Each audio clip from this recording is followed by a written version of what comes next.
Muy buenas tardes, muy buenos días, tardes todavía, ¿no? Buenos días. Estamos empezando nuestro servicio general de la mañana. Yo soy el pastor Jerry Shaw de la Iglesia Centro Bíblico de Gracia, aquí en Guadalajara, en Zapopan, Jalisco. Y tenemos un especial el día de hoy por ser día de resurrección. Mis hijas Jada y Jessen van a cantar el himno comprado por sangre de Cristo. La razón por la ahora este himno lo habían estudiado y lo habían ensayado todos los niños de la iglesia, lo iban a cantar en especial para este día domingo de resurrección. Sin embargo, a causa de lo que ha acontecido, pues los niños no pudieron presentar el himno. Posiblemente lo volvamos a hacer. Ponemos a todos los niños ya cuando todo se restablezca a que lo canten, porque pues tienen todo el año estudiándolo, todo el año ensayándolo. Creo que es imperativo que lo puedan presentar delante de la iglesia cuando esto termine. Pero vamos a empezar y estas niñas, mis hijas Jessen y Jada, pueden cantar este hermoso himno en representación de sus salones de escuela dominical. Vamos a empezar.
Muchas gracias, niñas, por ese precioso especial. Se estaban riendo porque mi gata se subió a la mesa y casi tumba todo. Se estaban riendo las niñas. Bien, vamos a comenzar ahora con un himno congregacional. A ver, espérenme un poquito. Dejen quitar todo esto de aquí que me estorba. Vamos a tener este tiempo de himno congregacional y vamos a cantar un clásico, precioso himno que habla precisamente de la resurrección. Y ustedes nos pueden acompañar y que canten con nosotros. Estamos nuevamente con el himnario bautista, el rojo, el clásico, y vamos a cantar el número 125 en sus himnarios, que es La tumba le encerró. Pero gracias a Dios, aunque esa tumba le encerró en el momento de su muerte, no se quedó ahí, sino que Él resucitó. Vamos a cantar entonces La tumba le encerró.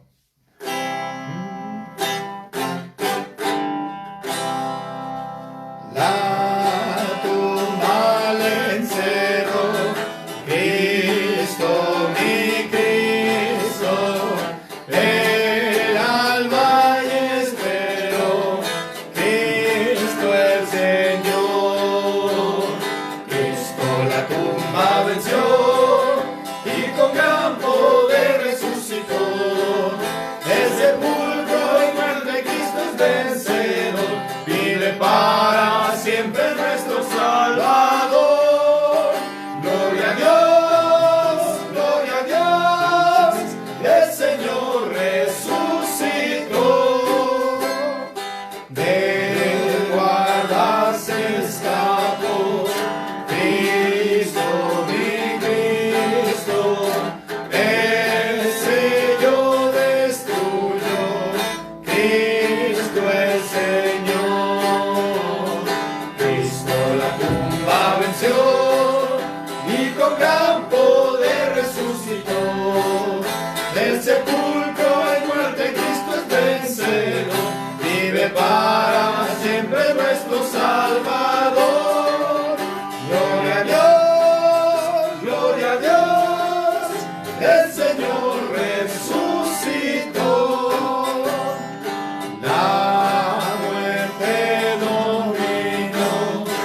precioso, precioso himno, y verdaderamente es un hecho que nuestro Señor Jesucristo resucitó, tanto así que es uno de los eventos bíblicos más evidenciados, más marcados dentro de la palabra de Dios.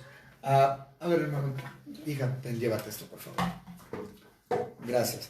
Bien, vamos a tener nuestro tiempo de servicio esta mañana, este servicio especial de resurrección. Ciertamente es algo diferente para mí el día de hoy porque, y estoy seguro que para los miembros de nuestra iglesia también, por lo general tenemos el desayuno de resurrección y también tomamos la Santa Cena juntos como iglesia, y en esta ocasión no es posible, pero lo haremos en cuanto todo se restablezca. Tomaremos la cena de nuestro Señor, recordando lo que hizo en la cruz, lo que está haciendo como sumo sacerdote, lo que hará en un tiempo futuro como Rey de Reyes y Señor de Señores. Pero mientras eso sucede, simplemente nos vamos a enfocar al estudio. Entonces, vamos a abrir nuestras Biblias, por favor, y tenerlas listas. La razón de esto, no les voy a dar un versículo en específico para leer, porque, bueno, saben que sí les voy a dar uno específico. Pero la realidad es que vamos a ver muchos versículos el día de hoy, más de lo usual. Por lo tanto, necesito que estén ustedes listos con sus Biblias en mano para poder encontrar estas citas rápidamente y tener el estudio. Pero cuando nosotros hablamos de la resurrección de nuestro Señor Jesucristo, es imperativo también hablar de su muerte. No podemos separarlo. No podemos hablar de la resurrección ni poner a un lado de la muerte. Van de la mano. De hecho, si nosotros somos algo más técnicos, deberíamos de decir que al hablar de la resurrección de Cristo, habría que incluir su muerte, su resurrección y su ascensión. Cosa que el día de hoy no vamos a tocar el tema de la ascensión, pero sí vamos a tocar el tema de la resurrección y de su muerte también. Ahora, una cosa muy interesante que me ha llamado mucho la atención. Tuve una conversación con mi esposa la semana pasada y me hizo pensar, es completamente real lo que estábamos conversando ella y yo. Mi esposa me estaba diciendo, ¿sabes qué? Mucha gente sabe, y todo el mundo sabe que Cristo murió hoy. Y pues inclusive, aunque no sean religiosos, entienden acerca o saben de la resurrección de Cristo Jesús. Pero el problema es que no saben el por qué. ¿Por qué murió? ¿Por qué tuvo que morir? ¿Por qué resucitó? ¿Cuáles fueron los efectos de su muerte? ¿Cuáles fueron los efectos de su resurrección? ¿Cómo se aplica esto? Y es el problema que hay a nivel mundial. La gente entiende que Cristo murió, la gente entiende que Cristo resucitó, pero no saben el por qué, el razonamiento detrás de. Y ciertamente hay mucha gente que es escéptica y dice, no, es una mentira. Los ateos, por ejemplo, que dicen, es una mentira, Cristo Jesús nunca fue Dios. Y Cristo Jesús nunca resucitó porque nadie tiene poder sobre la muerte. Bueno, esto fue exactamente lo que sucedió en tiempos bíblicos. Vamos a verlo rápidamente, con esto vamos a empezar y esta va a ser nuestra pequeña introducción antes de comenzar con el estudio. Vamos rápidamente a Hechos capítulo 17. El hermano César Sandoval leyó unos versículos de este capítulo hoy en la mañana. Pero vamos a leer Hechos capítulo 17 y versículo 32 y 33. Vamos a poner atención. Hechos 17, 32 y 33. Pero cuando oyeron lo de la resurrección de los muertos, unos se burlaban y otros decían, ya te oiremos acerca de esto otra vez. 33. Y así Pablo salió de en medio de ellos. Entonces Pablo, al igual que Pedro y todos los de la iglesia primitiva, de la primera iglesia, predicaban ellos acerca de la resurrección. Era el tema principal de todos los sermones en aquel día. Y aquí podemos ver que había gente que se burlaban de él, se burlaron de Pablo cuando él hablaba acerca de la resurrección. El día de hoy sí hay aquellos también, los escépticos, es lo que hacen, se burlan acerca de la resurrección de nuestro Señor Jesucristo, le quitan su posición, le quitan su divinidad, le quitan su deidad y dicen, no, es que esto es imposible, lo de la resurrección. Bueno, no hay nada nuevo. El día de hoy se burlan de la resurrección y no lo aceptan mucha gente, al igual como en el Antiguo Testamento y en el Nuevo Testamento, la gente no creía. Se burlaban, pero es un hecho histórico. Vamos a leer rápidamente. Bueno, antes de empezar, vamos a empezar una oración, antes de continuar, vamos a empezar con una oración y ahorita vemos este hecho histórico de la resurrección de Cristo Jesús. Vamos a orar. Señor y Padre, le damos gracias por el tiempo que nos ha dado para estar juntos como congregación por medio de este medio. No estaremos juntos físicamente, Señor, pero estamos en un mismo espíritu y por medio de este medio de esta tecnología es que podemos estar juntos como iglesia, alabando, glorificando tu nombre, Señor, y estudiando de tu bendita y preciosa palabra. Gracias, Señor, tanto por su soberanía, por lo grande que es usted. Gracias, Señor, por ser creador y sustentador de todas las cosas. Señor, gracias por esa misericordia, esa bondad, esa gracia, la cual no merecemos, por la cual somos salvos y sin la cual nadie puede ser salvo. Gracias le damos, Señor, por todo lo que nos ha dado. En nombre de su Hijo Jesucristo, nuestro único y propio Salvador. Amén. Bien, ahora sí.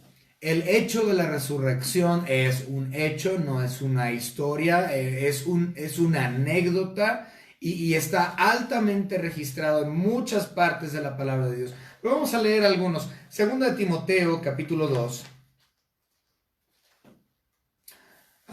Tengo esta Biblia nueva y se me pegan las hojas. Segundo de Timoteo capítulo 2 y versículo 8. Dice la palabra de Dios: acuérdate de Jesucristo, del linaje de David, resucitado de los muertos conforme a mi evangelio. Cristo resucitó de entre los muertos, el linaje de David. Y ya se había dicho desde todo el Antiguo Testamento que Él resucitaría. Vamos a ver otro par de versículos, Mateo capítulo 28. Y si nosotros vemos este versículo que acabamos de leer, el de 2 Timoteo 2:8, lo da por hecho. Dice Jesucristo el que resucitó. Es un hecho. Vamos a ver Mateo capítulo 28 y versículo 6. Dice la palabra de Dios: no está aquí, pues ha resucitado. Es un hecho, ha resucitado. Como dijo, venid, ved el lugar donde fue puesto el Señor. Está vacío. Vamos a ver otro, Marcos.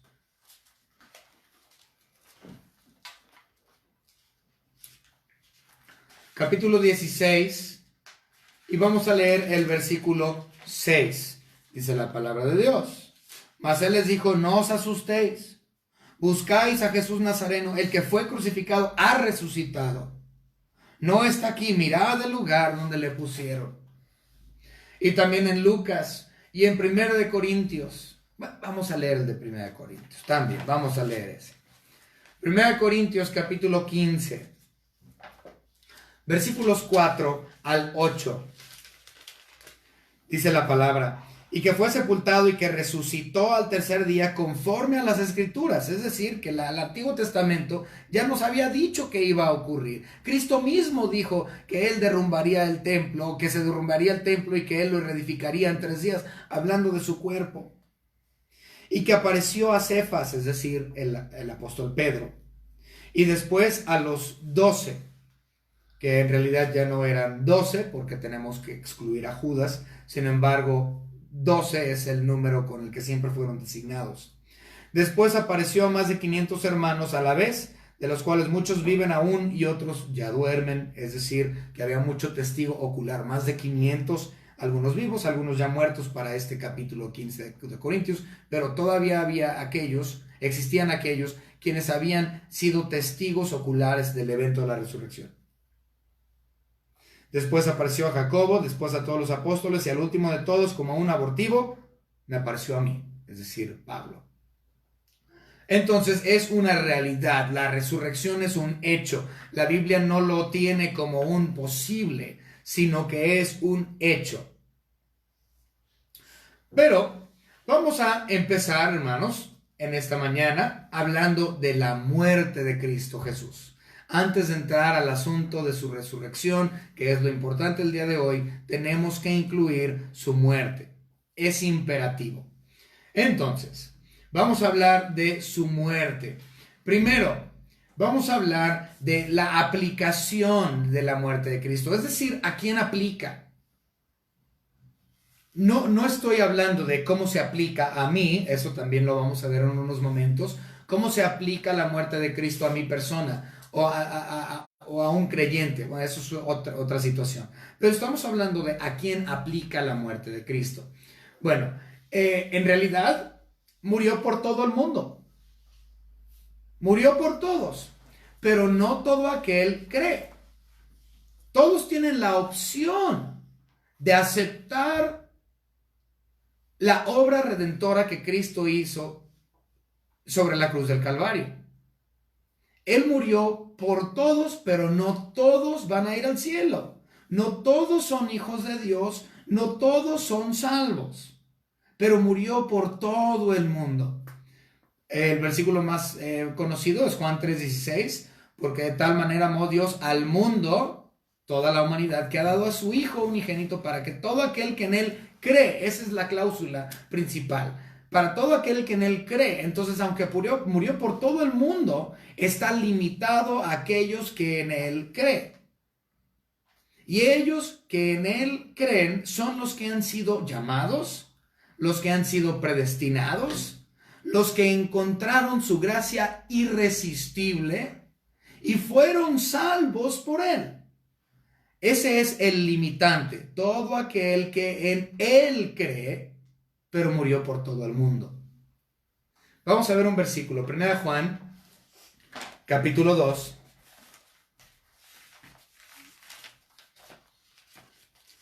Versículos 1 y 2. Hijitos míos, estas cosas os escribo para que no pequéis. Si alguno hubiera pecado, abogado tenemos para con el Padre, Jesucristo el justo.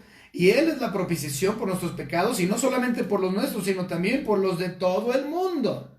Entonces, Cristo Jesús, su muerte es aplicable a todo el mundo. Sin embargo, no todo el mundo va a ser salvo por Él. Nada más los que en Él creen. Entonces, sí hay un limitante. Muchas personas dicen, yo voy a ser salvo, Cristo, yo voy a ir al cielo. ¿Por qué? Porque Cristo murió por todos. Sí, en efecto, Cristo murió por el mundo entero, pero no todo el mundo va a ser salvo por Él. No todos son llamados, no todos son escogidos, no todos son predestinados. No todos están dentro de los límites de todo aquel que en Él cree. Bien, entonces Cristo murió, o la aplicación de la muerte de Cristo es por los pecados por los pecadores injustos y los irreligiosos, e inclusive los religiosos también. Vamos a verlo. Romanos capítulo 5. Y vamos a leer versículos 6 al 8. Porque Cristo, cuando aún éramos débiles a su tiempo, murió por los impíos. Esto es importantísimo. Dice que Él murió por los impíos. Fíjense, yo tuve un conocido hace algunos años que él decía, es que yo soy tan vil pecador, yo soy una persona tan vil, yo soy tan horrible, que Dios no puede, no hay perdón de Dios para mí, no hay perdón de Dios para mí. Recordemos que Cristo vino a los enfermos, no vino a los sanos. Y aquí dice que Él murió por los impíos. Entonces, si tú eres un individuo que tú dices, bueno, es que Cristo no puede perdonarme por las cosas que yo he hecho, esto es falso, tu idea es errada. Cristo murió por ti porque murió por los pecadores, murió por los impíos. No hay límite de cuánto hayas pecado. Aún así, Dios murió por ti, Cristo murió por ti. Bien, vamos a ver 1 Timoteo, capítulo 4.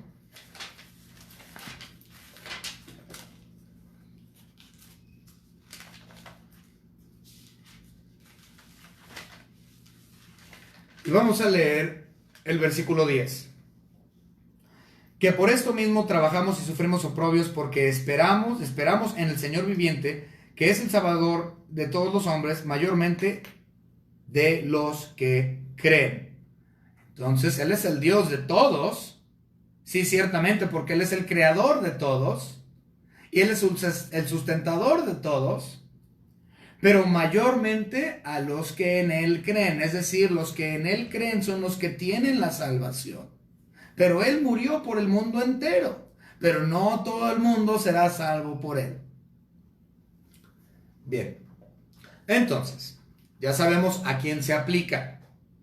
La muerte de Cristo se aplica a todo el planeta Tierra, a todo el mundo, a toda la humanidad, pero eso no implica que todos sean sus hijos, eso no implica que todos sean salvos, porque están las cláusulas, todo aquel que en Él cree. El que ha sido llamado, el que ha sido escogido, el que ha sido predestinado, el que no pudo resistir la obra del Espíritu Santo y aceptó esa gracia.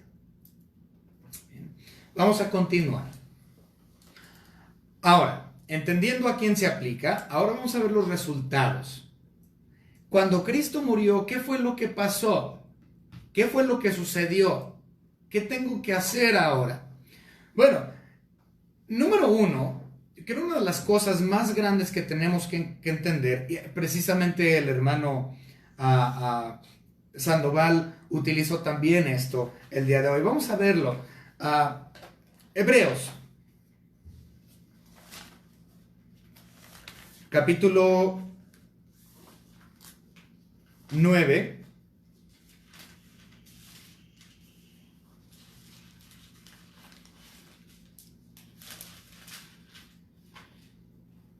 Vamos a leer versículos 9 y 10.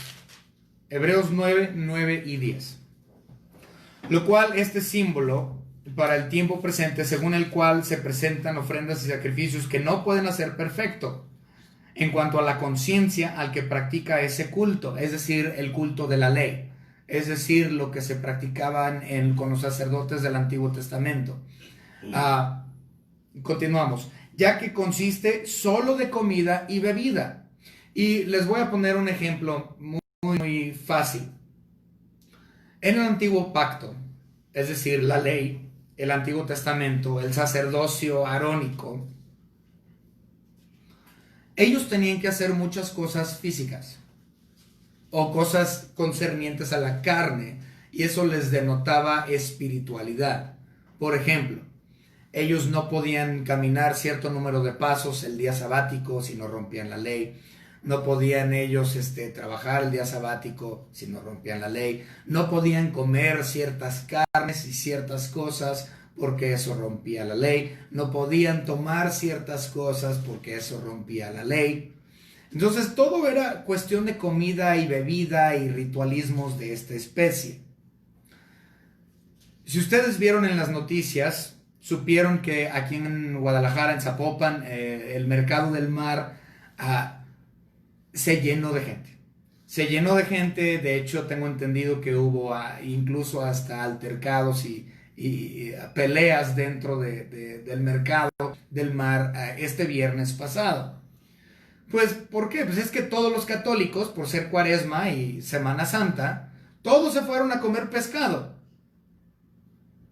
¿Por qué? Porque les interesa el ritualismo de la comida y la bebida.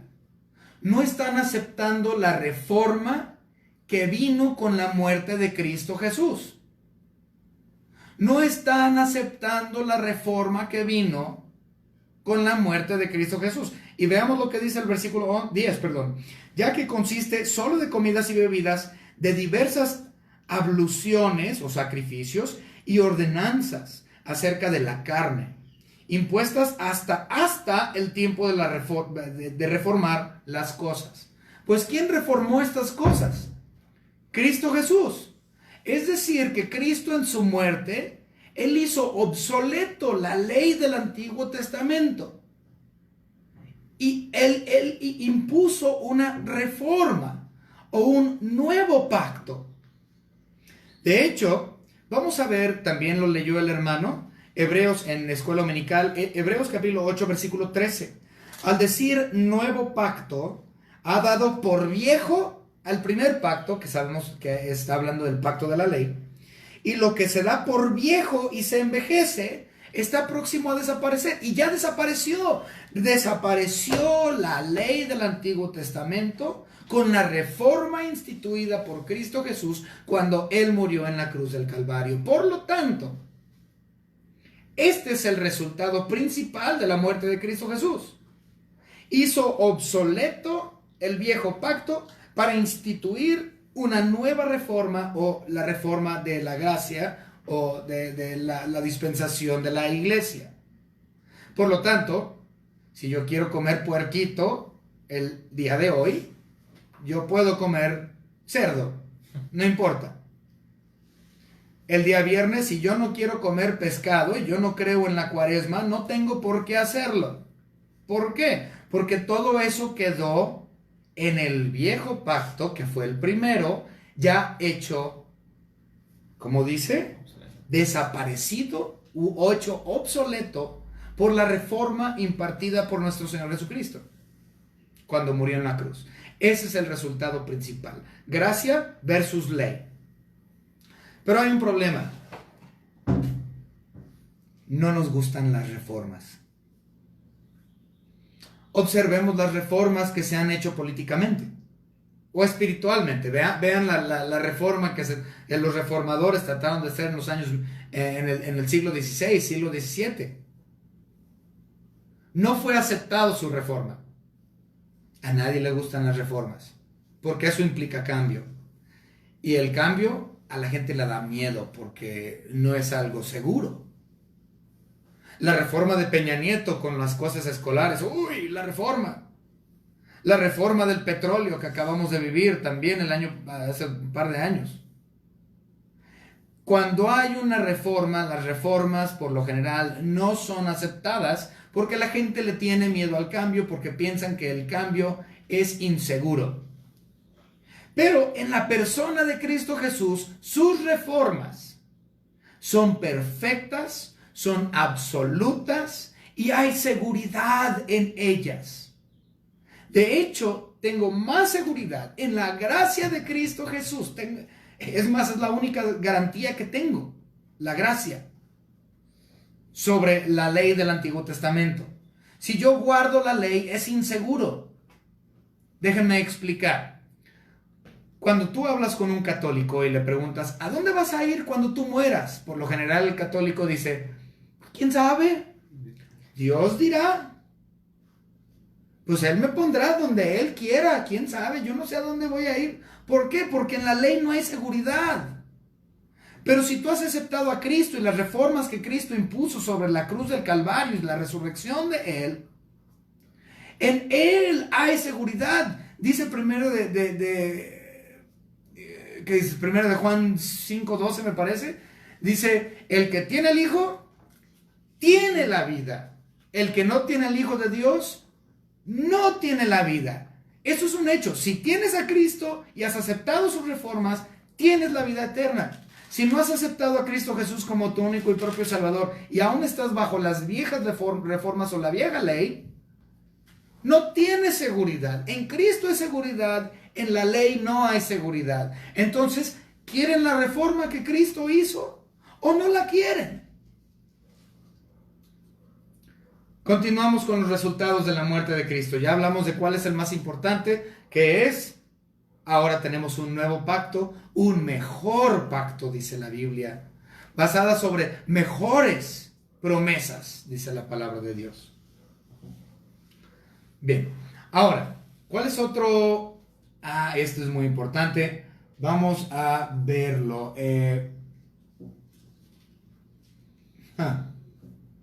Bien. Podemos, gracias a lo que Cristo hizo en la cruz del Calvario, podemos ser hechos hijos de Dios. Vamos rápidamente a Gálatas.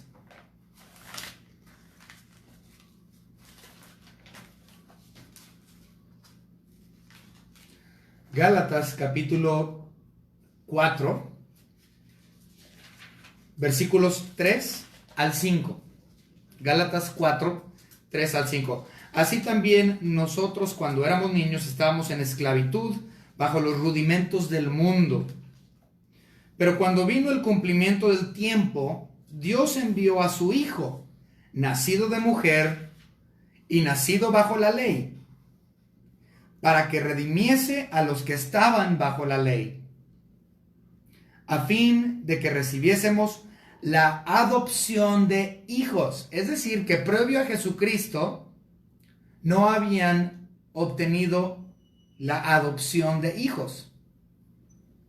La adopción como hijos viene sino hasta después de la muerte de Cristo Jesús en la cruz.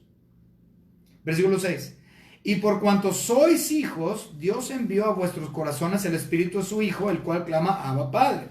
Entonces, después de la muerte de Cristo, es que uno puede adquirir, gracias a la obra redentora que Él hizo en la cruz, el Calvario, es que nosotros podemos tener la adopción como hijos de Dios. Mucha gente dice, es que todos somos hijos de Dios, todos somos hijos de Dios. No, no es cierto. Cristo mismo dijo que hay aquellos que son hijos del diablo. Cristo dijo que la gente es hija del diablo. Ahora, ¿todos somos criaturas de Dios? Sí, ciertamente todos somos criaturas. ¿Todos somos sustentados por Cristo Jesús? Sí, dice la Biblia que Cristo es el que sustenta todas las cosas. Pero eso no implica que todos seamos hijos de Dios. Y el ser hecho hijo de Dios tiene que ver precisamente con lo que Él hizo en la cruz. O aceptas lo que hizo en la cruz y aceptas a la obra redentora de Cristo y tienes al Hijo, o no lo tienes. O aceptas la reforma que hizo o sigues en la ley del Antiguo Testamento. Ciertamente la gran mayoría de la población no ha aceptado la obra redentora de Cristo Jesús. Antier en la madrugada, yo estaba muy dormido. Y a las 3 de la mañana, 3:20, hicieron una procesión católica con su monita atrás de la camioneta y un supuesto sacerdote ahí echando agua bendita. No, y me despertó. Me levanté enojado. Si hubiera tenido globos de agua para aventarles agua bendita de mi parte, se los hubiera aventado. Nada de eso nos lleva al cielo. Nada de eso nos va a ayudar. Todo eso son obras carnales. Eso no es espiritualidad. Eso no es acercarte a Dios. Eso es rechazar la obra de Cristo Jesús.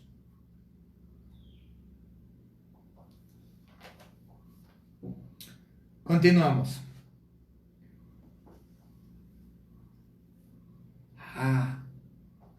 Continuamos hablando de gracia versus ley. Cuando Cristo murió, Él proveyó nuestra libertad de la esclavitud de la ley.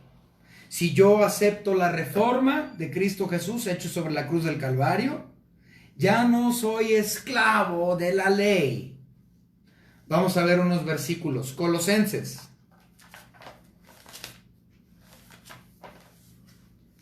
Capítulo 2 y versículo 14. Colosenses 2:14 dice, anulando, es decir, se acabó, anulando el acta de los decretos que había contra nosotros. Está hablando de la ley, que nos era contraria, quitándola de en medio y clavándola en la cruz. Ya no estoy bajo el decreto de la ley. La ley fue clavada en la cruz del Calvario también junto con mis pecados. Ya no necesito la ley. Ya no estoy esclavizado bajo la ley. Ahora vamos a ver algo muy interesante que también dijo Pablo en cuestión a la libertad de la ley. Romanos capítulo 7. Muy famoso todo el capítulo de Romanos, hablando de las dos naturalezas del hombre, la nueva naturaleza y la vieja naturaleza. Pero vamos a ver estos versículos del 1 al 6, Romanos 7, 1 al 6. ¿Acaso ignoráis, hermanos? Pues hablo con los que conocen la ley, es decir, estaba hablando con los judíos, que la ley se enseñorea del hombre. entre tanto que éste vive. Imagínense la esclavitud de vivir bajo la ley. Día tras día, tras día, tras día, tener que portarme bien y guardar la ley y todo esto. Nadie pudo guardar la ley. Y si yo hago el intento, lo único que estoy haciendo es me estoy frustrando. Y no voy a llegar a nada y no la voy a cumplir. Es una esclavitud la ley. Versículo 2. Porque la mujer casada está sujeta por la ley al marido mientras éste vive. Pero si el marido muere, ella queda libre de la ley del marido. Así que, si en vida del marido se uniere a otro varón, será llamada adúltera. Pero si su marido muere, es libre de esa ley, de tal manera que si se uniere a otro marido, no será adúltera. En otras palabras, antes nosotros estábamos casados a la ley, o por lo menos los judíos, yo nunca.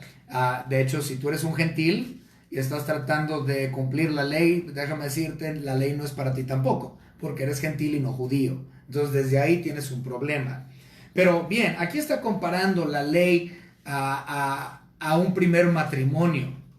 Pero si ese primer matrimonio ha muerto y ahora ya tengo un nuevo esposo, que es Cristo Jesús, y con él yo tengo gracia. Entonces ya no tengo por qué estar cumpliendo la ley del primer marido o de la esclavitud que teníamos bajo el primer marido, cuando ahora tengo un nuevo y mejor marido con mejores promesas. De tal manera que... bien. Versículo 4. Así también vosotros, hermanos míos, habéis muerto a la ley mediante el cuerpo de Cristo. Entonces en Cristo Jesús, yo ya estoy muerto a la ley. Pongan atención a esto. Así también vosotros, hermanos míos, habéis muerto a la ley mediante el cuerpo de Cristo, para que seáis de otro, del que resucitó de los muertos. Y ahorita vamos a tocar el punto de la resurrección. A fin de que llevemos fruto para Dios.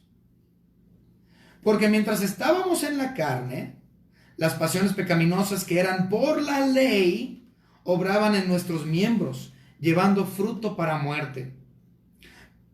Y fíjense, eso es lo que están haciendo todos los que creen en la ley, todos los que creen todavía que tienen que guardar la ley. Dicen, yo tengo que hacer buenas obras, yo tengo que obrar, yo tengo que traer fruto, tengo que traer buenas obras para que Dios me acepte en su santa gloria, si es que Dios quiere así. Fíjense lo que dice, que si tú estás bajo la ley y tú estás obrando, veamos lo que dice. Estás llevando fruto para muerte. ¿Qué? Vamos a simplificar esto. La gente que cree que tiene que guardar la ley todavía y que viven bajo la ley constantemente, piensan que ellos para poder entrar al cielo tienen que hacer buenas obras. Pero si están bajo la ley llevando buenas obras, dice que esas obras son fruto para muerte, no son fruto para vida. Entonces, ¿qué están haciendo?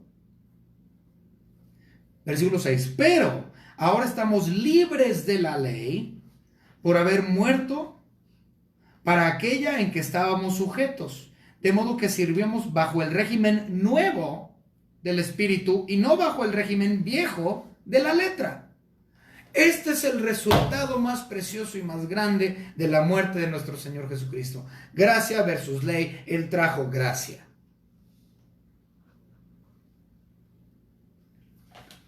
Bien. Y si tú has aceptado esa gracia, si tú has aceptado la obra de Cristo Jesús, no por obras, sino por gracia, no por la ley, sino por gracia, no por besarle el anillo al Papa, sino por gracia, si tú has hecho eso, entonces ¿sabes qué? La remisión de tus pecados es seguro. La remisión de tus pecados es segura. ¿Por qué? Porque acabamos de indicar hace unos momentos que en Cristo hay seguridad, en la ley tan solo duda. Si tú has aceptado a Cristo, la remisión de tus pecados es segura. Vamos a verlo, Efesios capítulo 1.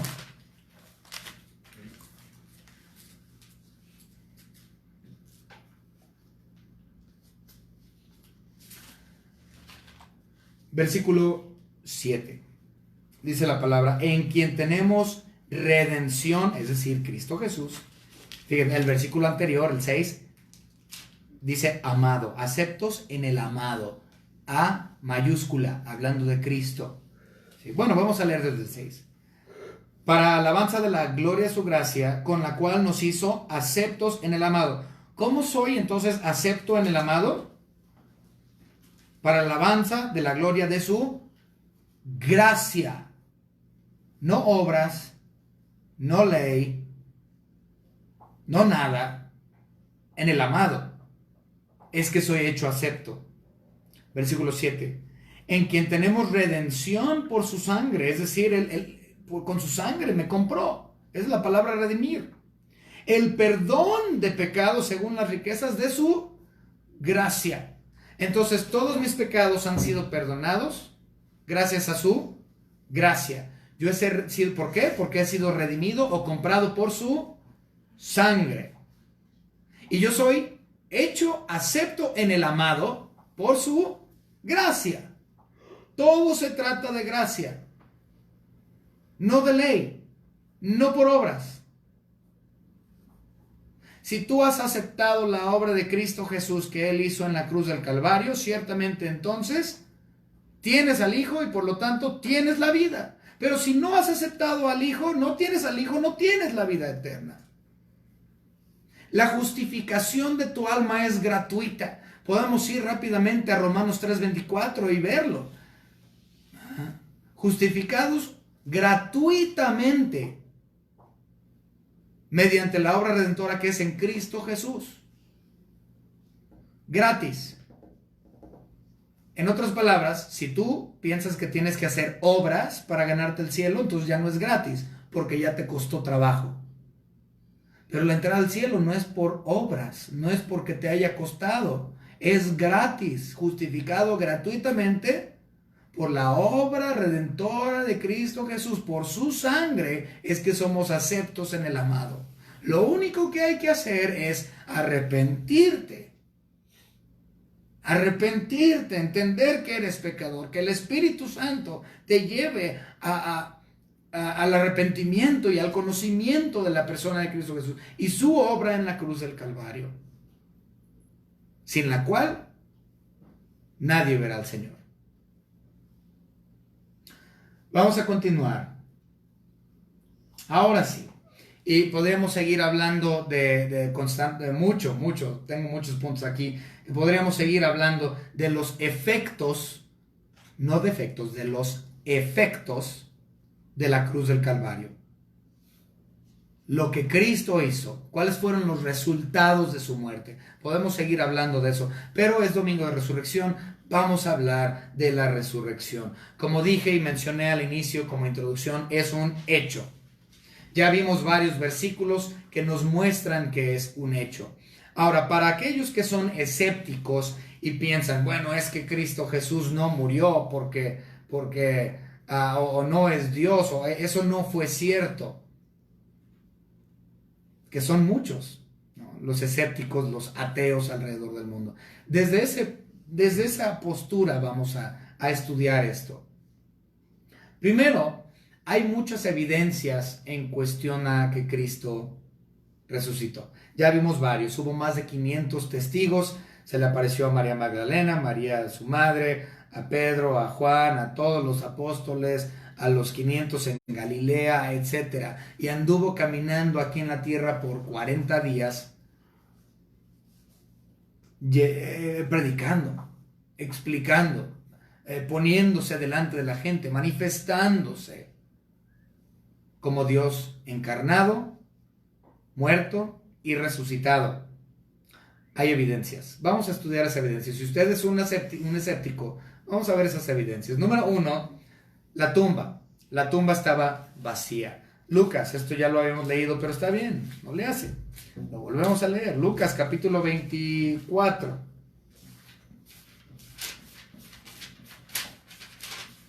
Lucas capítulo 24 y versículo 3. Y entrando, no hallaron el cuerpo del Señor Jesús. ¿Por qué? Estaba vacía. La evidencia es una tumba vacía. Cristo tuvo victoria sobre la muerte. Una cosa interesante es que al leer la Biblia nos damos cuenta que la tumba estaba vacía, o más bien Cristo salió de la tumba sin la necesidad de remover la piedra. La piedra se mantuvo ahí.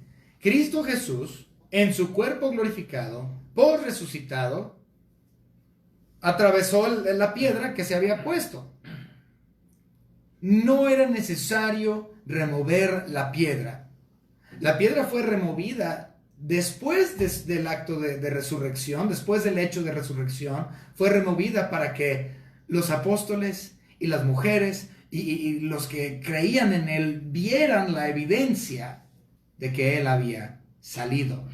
Pero él salió previo a la remoción de la piedra.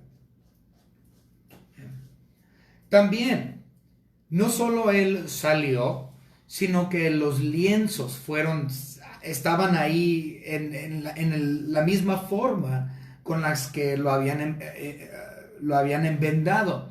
Si nosotros pensamos en el Medio Oriente, pues automáticamente pensamos en la momificación de los egipcios, ¿no? Ellos hacían sus momias y los embalsamaban de formas muy especiales.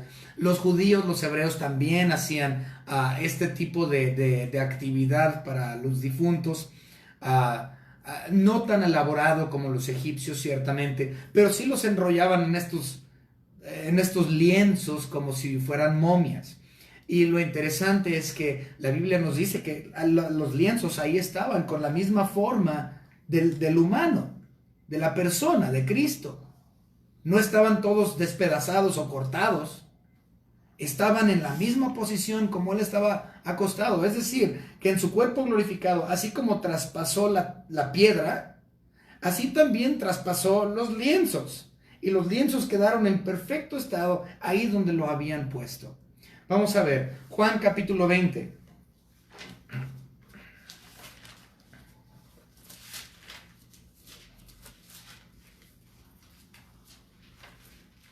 Versículos 4 al 7. Corrían los dos juntos, pero el otro discípulo, que es Juan, corrió más aprisa que Pedro y llegó primero al sepulcro. Y bajándose a mirar, vio los lienzos puestos ahí, pero no entró. Luego llegó Simón Pedro tras él y entró en el sepulcro y vio los lienzos puestos ahí, y el sudario que había estado sobre la cabeza de Jesús, no puesto con los lienzos, sino enrollado en un lugar aparte. Entonces entró también el otro discípulo que había venido primero al sepulcro y vio y creyó, porque aún no había entendido la escritura que era necesario que él resucitase de los muertos. Y volvieron los discípulos a los suyos. Interesante el versículo 9, que ya se había dicho en las escrituras que era necesario que Cristo resucitase.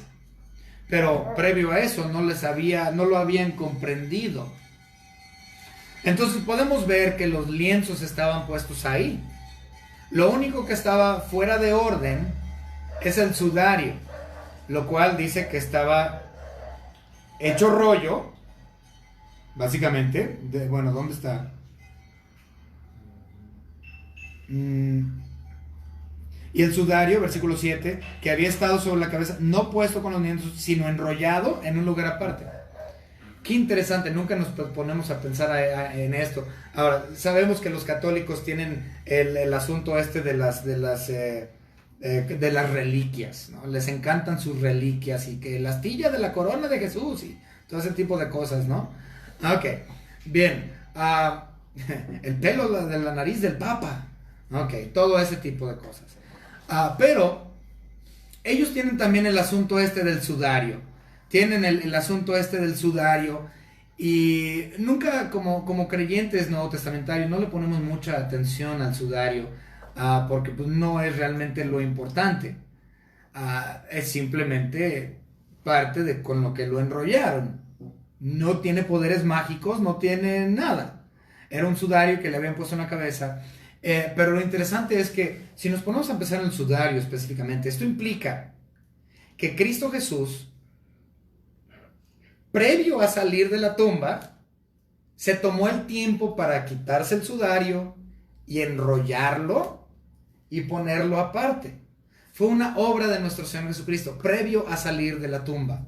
Que eso es un punto interesante, el cual realmente no notamos. ¿Cuál fue la actividad de Cristo Jesús inmediatamente después de haber resucitado? Pues posiblemente oración al Padre, yo creo. Pero obviamente una de sus cuestiones que hizo es, en la tumba, enrolló el sudario previo a su salida. Bien, continuamos. Y el cuerpo de Jesús estaba ahí cuando fue sellada la tumba. Esa es otra evidencia. El cuerpo estaba ahí cuando la tumba fue sellada, pero no estaba ahí cuando la tumba fue abierta. Entonces, todo esto son las evidencias. También podemos ver las evidencias, ya hablamos esto, de que Él apareció a mucha gente. Vamos a leer Hechos, capítulo 1, versículos 1 al 3. Hechos 1, 1 al 3.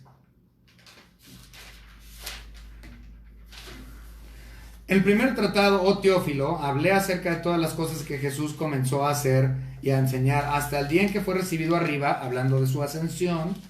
Entonces sí tocamos ascensión. Después de haber dado mandamientos por el Espíritu Santo a los apóstoles que había escogido, a quienes también después de haber padecido se presentó vivo, con muchas pruebas indubitables, apareciéndoseles durante 40 días y hablándoles acerca del reino de Dios. Entonces, claramente nuestro Señor Jesucristo, sí, con pruebas indubitables, anduvo 40 días después de su resurrección caminando en este mundo,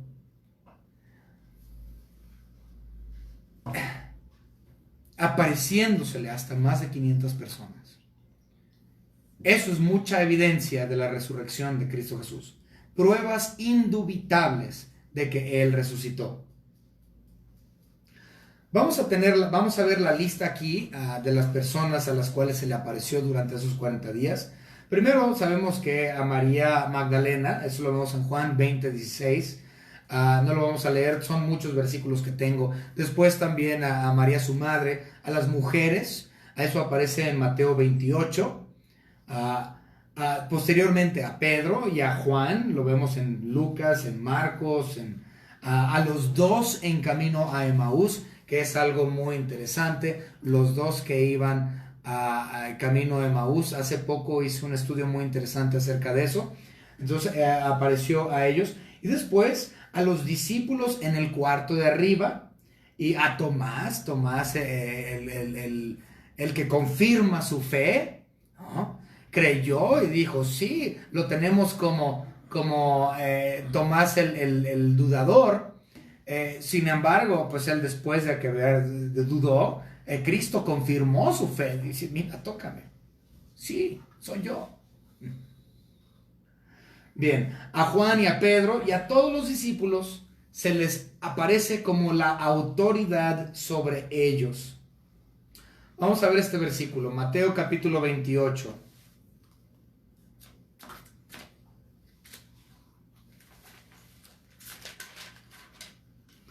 Versículos 18 al 20. Y Jesús se acercó y les habló diciendo, toda potestad me es dada en el cielo y en la tierra. Entonces, cuando Él se les aparece, Él está mostrando que la autoridad es suya. No de nadie más, su autoridad. Y Él está sobre la iglesia. La autoridad es suya, no es de Pedro. Pedro no es la piedra sobre la cual está edificada la iglesia. Si ese fuese el caso, entonces ¿qué piedra tan débil? Nosotros fuimos edificados sobre el fundamento, la roca, el cual es Cristo mismo. Porque Él es la autoridad. Continuamos leyendo. Por tanto, id y haced discípulos a todas las naciones, bautizándolos en el nombre del Padre, del Hijo y del Espíritu Santo, enseñándoles que guarden todas las cosas que os he mandado, y aquí yo estoy con vosotros todos los días, hasta el fin del mundo. Amén. Entonces, su autoridad es desde siempre y para siempre, hasta el fin del mundo. Y sobre Él es que está edificada la iglesia. Bien. Ahora, para los escépticos, muchos piensan que el cuerpo de Cristo fue robado por los soldados. Esto es absurdo. Si el cuerpo de Cristo hubiese sido robado por los soldados, entonces, cuando hubo las acusaciones, ellos hubieran entregado el cuerpo. Pero nunca entregaron cuerpo. ¿Por qué? Porque no lo tenían. A la hora de empezar los juicios y empezar a apuntar los dedos, porque la vida de estos soldados estaba en juego. Y la de sus familias estaba en juego. Ellos hubieran producido de forma inmediata el cuerpo de Cristo Jesús si los soldados se lo hubieran robado. Pero no pudieron porque no lo tuvieron. Otro.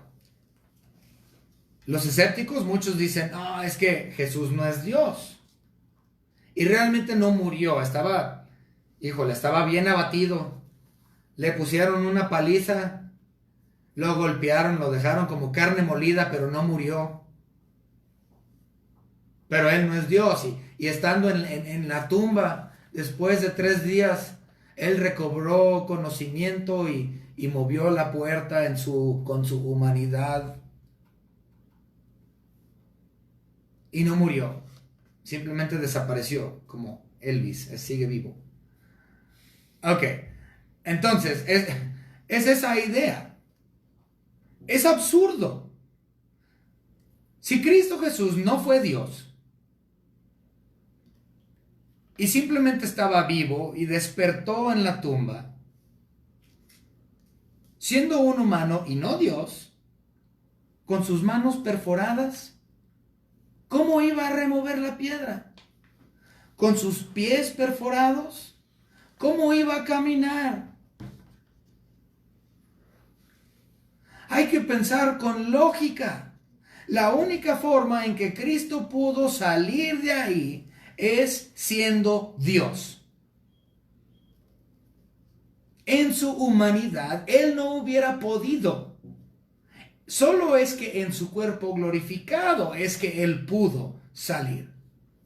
Y vamos a suponer, si Él pudo salir en su humanidad y Él no es Dios, ¿por qué no lo vieron caminar en Jerusalén? ¿Por qué no lo vieron salir? ¿Por qué no hay evidencia? No había taxis, no había camiones. Él tenía que caminar con sus pies perforados y en su costado perforado, con sus manos perforadas. Y nadie lo vio. Escépticos están errados. Cristo murió y resucitó. Y Él es Dios, y en su divinidad y cuerpo glorificado es que Él salió de esa tumba. Otra, los escépticos opinan que los mismos cristianos también fueron los que robaron el cuerpo de Jesucristo. Bueno, si esto hubiera sido, entonces eso implica que todo es una mentira. Y que los cristianos son mentirosos y que ocultaron la realidad de que Cristo no es Dios. Ocultaron la realidad de su resurrección al robarse el cuerpo de Cristo. Bueno, vamos a pensarlo también nuevamente de una forma lógica. Muy poca gente muere por una mentira. Y en el caso de Cristo Jesús, los apóstoles fueron martirizados. La primera iglesia fue martirizada. La iglesia del segundo siglo fue martirizada. La iglesia del tercer siglo fue martirizado. La iglesia del cuarto y quinto y sexto siglo fueron martirizados. Hasta hace poco, realmente, esto seguía sucediendo y en algunos lugares del mundo existe aún. Millones de cristianos han muerto. Los cristianos no hubieran y no moriríamos por una mentira. La realidad es que en tiempo de persecución, una mentira se confiesa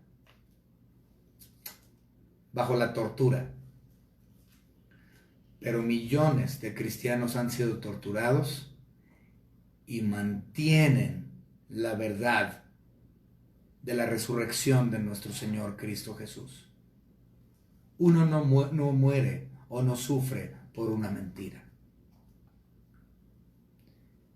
Cristo murió, sí, pero siendo Dios, Él resucitó en victoria, trayéndonos victoria a nosotros, sus hijos adoptados, la iglesia, su esposa, siendo Él nuestras primicias en la resurrección, y nosotros algún día resucitaremos juntamente con Él, así como Él también lo hizo.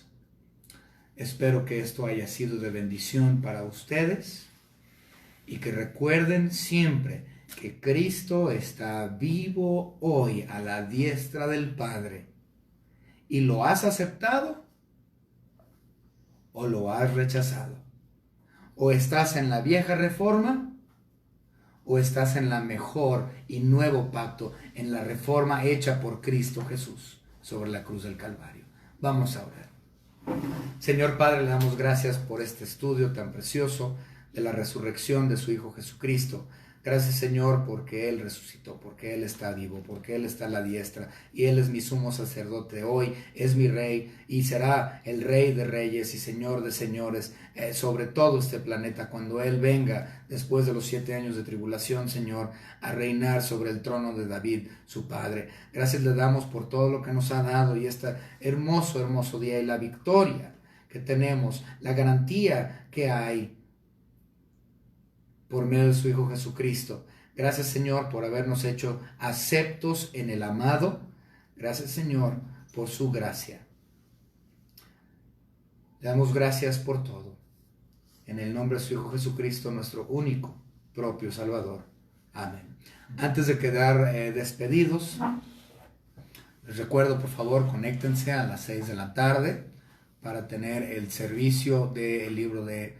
estamos estudiando Génesis, estamos viendo Génesis sobre la vida de José. Entonces, por favor, no falte, conéctese. Recuerde, todavía estamos en este asunto de la cuarentena, que no son 40 días, pero cuarentena, supuestamente.